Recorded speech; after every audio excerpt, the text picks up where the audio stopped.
વાવ થરાદ જિલ્લાના કરબુણ ગામે હરસિદ્ધિ માતાજીની વર્ષગાંઠ ભવ્ય રીતે ઉજવાઈ.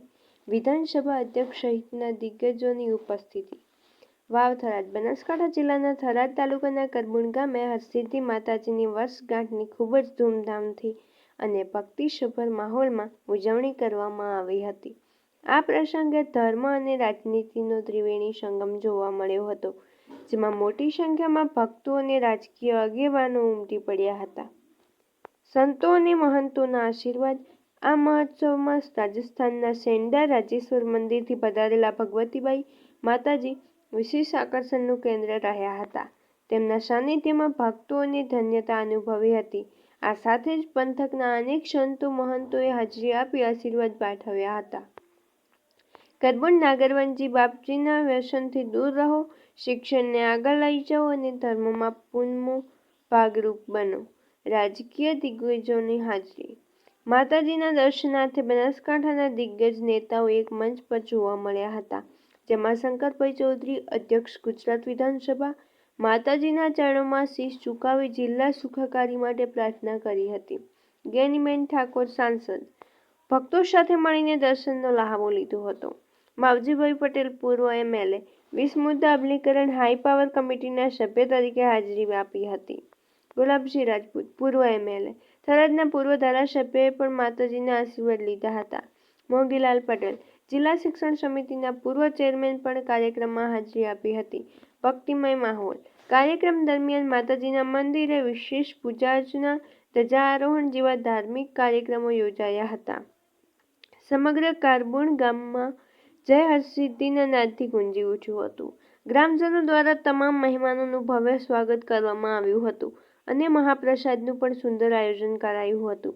આ કાર્યક્રમમાં આસપાસના ગામડાઓમાંથી મોટી સંખ્યામાં લોકો ઉમટી પડ્યા હતા, જેના કારણે વાવ થરાદ પંથકમાં ભારે ઉત્સાહ જોવા મળ્યો હતો.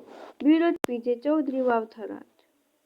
કાલનો કાલે લ્યો, મારું તારું અહંકાર અભિમાન બધું છોડી અને આ ભીતર કોણ બોલી રહ્યો છે, કોણ બોલી રહી છે એની ઓળખાણ કરો તો બેડો પાર. બાકી કાળામન, દાવામન, મારામન, તારામન, નિંદામન, કુથલીમન, અજ્ઞાનતામન, જડમન જિંદગી જતી રહી છે. મનુષ્ય જીવનમાં જે કર્મ કર્યા એનું ચૂકવણું થશે નહીં. એના માટે પરમાત્માએ એ જીવને દંડ રૂપે 4,00,84 યોનિઓ બનાવી અને એ 84 લાખ યોનિમાં જન્મો ને મરો ભટકો. એના માટે હેમાનંદ મહારાજે કીધું, મહામોટેરો દુઃખ જાણો રાજા ધર્મતણો, ખોળે ખાતાના લેશે હિસાબ જાણો તારે અંતઘણો. ટીક દેશે 84 લાખ 4 ખાનામાં ત્યાં ભોગવશો જન્મને મરણ ભવસાગરની ટાળમાં. આ પશુ પક્ષી કીટ પતંગ બિલાડા કૂતરાની યોનિમાં ન જાવ તો એ સજનો તમારી ભીતર કોણ બોલી રહ્યો છે એને ઓળખો. ઘટમે જ્ઞાન વિચારો તારો કોણ હે બોલણ હારો જારી કરો ઓળખાય તારા. આવા ગમન મિટાઈ એટલે સંતો પાસે જાઓ, સંતો પાસે જઈને અહંકાર છોડો, મારો થારો છોડો.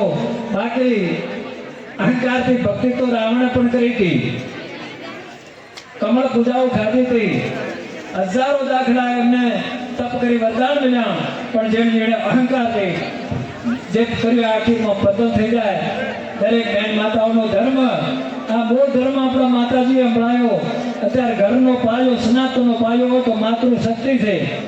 જો માતૃશક્તિ મજબૂત છે કે કોઈ શિવાજી, મહારાણા પ્રતાપ, જગતગુરુ શંકરાચાર્ય કે રાજેશ્વર જેવા સંતોનું પ્રાગટ્ય થશે.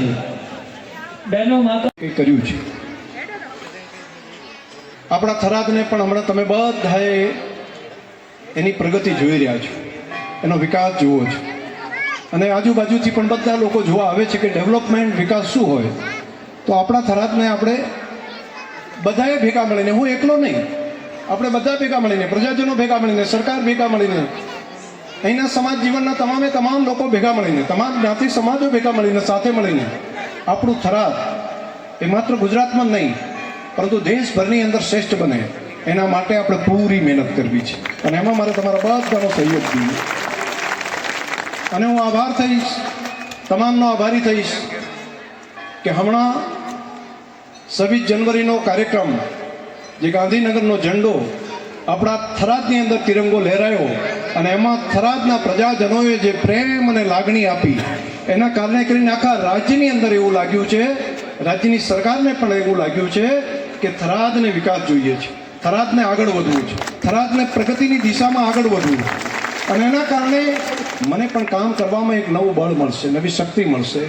હું પણ આ વિસ્તાર માટે હજુ વધારે સારું કામ કરી શકીશ. કેમ કે રાજ્યના મુખ્યમંત્રી શ્રી, રાજ્યના ગવર્નર શ્રી બંને અહીંયા હાજર હતા. મુખ્ય સચિવથી કરીને સિનિયર સચિવો હાજર હતા. બધાએ જોયું જ કે સરકારની કોઈ યોજના હશે તેનું અક્ષરશઃ પાલન કરવું હશે તો થરાદના પ્રજાજનો એમને વિકાસ ગમે છે, એમને વિકાસને આગળ વધારવો છે.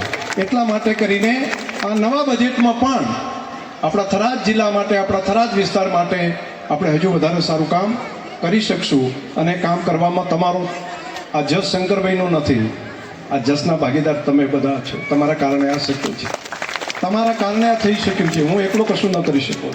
હું તો માત્ર મહેનત કરું અને મહેનત કરતાં કરતાં એનું પરિણામ પણ દેખાય છે.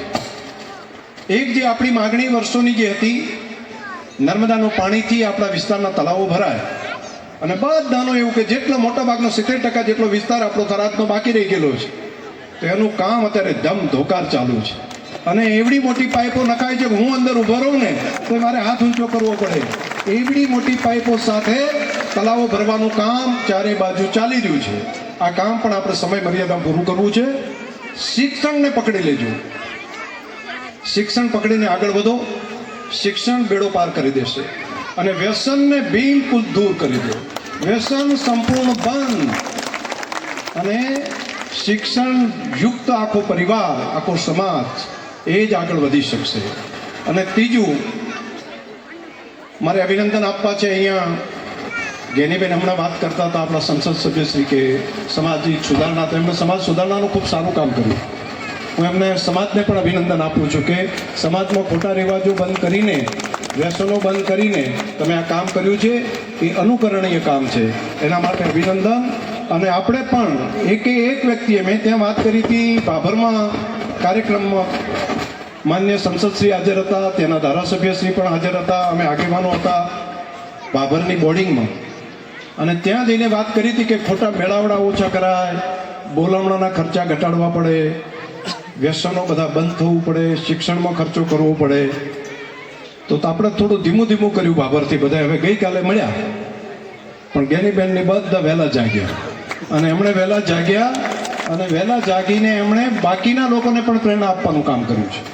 તો અહીંયા પણ તમને બધાને, અત્યારે માગીલાલભાઈને બધા આગેવાનો મળ્યા હતા, તો એ કહેતા હતા કે અમારે પણ અહીંયા સમાજ સુધારણા માટેની વ્યવસ્થા કરવી છે. તો આ કામને તમે આગળ વધારો અને જ્યાં પણ સહયોગ જુએ એ તમામ મારા તરફથી પણ જે કંઈ લાગશે એ કરીશું. અને આ કામને બધા આગળ વધારો. ખોટા ખર્ચા ઓછા કરો, શિક્ષણમાં રોકાણ કરો. અને બીજું, દિલની અંદર દયા રાખો, એકબીજા પ્રત્યેનો ઈર્ષાભાવ નહીં રાખવાનો. અને જેટલો જ પ્રેમ તમે મારા માટે રાખો છો ને, હું આવું ત્યારે માતાઓ બહેનો હોય તો પોતાનો ભાઈ આવ્યો, પોતાનો દીકરો આવ્યો, એ ભાવ દરેક માતા બહેનને થાય છે ને. દરેક વડીલને એમ થાય છે કે આપણો દીકરો આપણા માટે કામ કરે છે. આવું જે વાતાવરણ બન્યું છે, તો સમાજના જે સુધારા છે એના માટે પણ આટલો જ પ્રેમ રાખજો બધા. એ કોઈ એક વ્યક્તિનો નિર્ણય નહીં હોય, બધા ભેગા મળીને નિર્ણય કરશે. પણ નિર્ણય જે કરે એની અંદર આપણે બધા સાથે રહીએ, સહયોગ રહીએ. અને હવે જાહેર કાર્યક્રમમાં બીડીઓ પીતા આપણે હારા નથી લાગતા. હવે કોઈ કાર્યક્રમ હોય, કોઈનું મૃત્યુ થયું હોય ને મૃત્યુની અંદર આપણે સારું નથી લાગતું. બાકીના બધા હસે છે, મજાક મસ્કરી કરે છે. આપણે લાગતું છે કે આપણે ભલું કરે છે, પણ બાકીના લોકો આપણી મજાક મસ્કરી કરે છે. તો મારી તમને બધાને પ્રાર્થના છે કે આ બાબતમાં તાત્કાલિક આવા બાબતોની અંદર બધા સુધારા બધા કરો. ખૂબ પ્રેમ ભાવથી તમે મને બોલાયો, માતાજીના દર્શનનો મને લાભ મળ્યો. મારે આજે માતાજીની અહીંયા આગળ પધરામણી છે, અહીંયા ઉપસ્થિત છે, ત્યારે મારે કહેવું પડે. એક વખત માતાજી ચાલતા દ્વારકા જતા હતા અને રાધનપુર હું ત્યાં ધારાસભ્ય તરીકે હતો અને ત્યાંથી અમારે ત્યાં આવ્યા અને ત્યાં સંસ્થાની અંદર બેઠા, માતાજીને વંદન કર્યા અને અનાયાસે એક શબ્દ બોલ્યો, શંકરભાઈ તમારો દીકરો. એટલે મેં કીધું બાપજી, માતાજી મારા તો દીકરીઓ છે, દીકરો. તે કે માતાજી તમને દીકરો આપશે, ભગવાન આપશે. મને ખબર નહીં, થોડા સમયની અંદર, ત્યારે તો અમે વિચાર એવો નહોતો કે દીકરાનો કે એવો વિચાર નહોતો, એમ હતો કે દીકરીઓ છે તો બરાબર છે. પરંતુ માતાજીનો સવાલ એ વખતે એ ટાઈમે ત્યાંથી ચાલતા દ્વારકા જતા હતા અને એક સવાલ એમનો પડ્યો. તો સંતોનો તો શબ્દ પણ આપણા જીવન માટે બહુ મોટો હોય છે. તો સંતો જે આપણને શિખામણ આપે, જે આપણા માટે અનુકંપા રાખે, તો એ ભાવને પણ આપણે બધા જાળવી રાખીએ. તમે બધાએ ખૂબ પ્રેમ ભાવપૂર્વક સમગ્ર કાક પરિવારે અહીં આગળ અમને બોલાવ્યા, નિમંત્રણ આપ્યું. તમે ભલું કામ કરો અને ભલું કામને આગળ વધારો એવી હૃદયપૂર્વકની ખૂબ ખૂબ શુભકામનાઓ. બોલો ભારત માતા કી, ગૌ માતા કી, હર્ષિદી માત કી.